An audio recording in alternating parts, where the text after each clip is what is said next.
La Cour des comptes et le Haut Conseil du financement de la protection sociale évaluent la fraude à l'assurance maladie à peu près 2 à 4 milliards d'euros. L'assurance maladie, en 2024, a détecté plus de 628 millions d'euros de fraude. C'est 3 fois plus que 3 années auparavant. Et ce qui est important à retenir, c'est que c'est une fraude qui est extrêmement protéiforme. On parle de la fraude, mais en réalité, c'est des fraudes. Il y a 3 grandes catégories de fraudeurs. Les assurés, qui dans l'opinion publique sont les principaux fraudeurs, mais ce n'est pas vrai, puisqu'en fait, les assurés représentent à peu près 20% des 628 millions d'euros qu'on a détectés en 2024.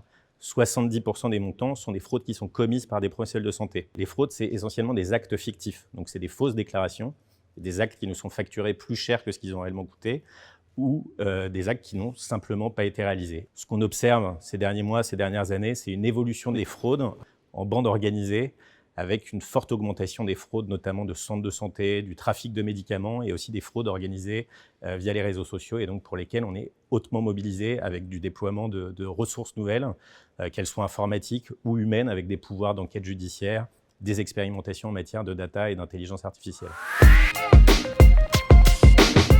Il faut plus de coopération entre la CNAM et les mutuelles, puisque l'union fait la force. Et pour lutter contre les fraudeurs, il faut qu'on casse les frontières qui existent actuellement et dont les fraudeurs profitent. L'assurance maladie soutient ce projet de loi. On verra s'il aboutit avec le nouveau gouvernement. Mais nous, ce qu'on souhaite, c'est un partenariat renforcé, des échanges de données qui puissent être faits dans un cadre sécurisé, une mutualisation des stratégies, des réflexions et des expérimentations, notamment en matière de systèmes d'information, puisque c'est une des clés, pouvoir détecter et prévenir le plus tôt possible pour identifier des signaux faibles, donc des expérimentations qui seront nécessaires, parce que le projet de loi, c'est une première étape, c'est une étape un peu théorique qui nous permet d'avancer ensemble, mais ensuite, il faudra une dimension opérationnelle qui fonctionne et qui nous permet d'être plus forts ensemble.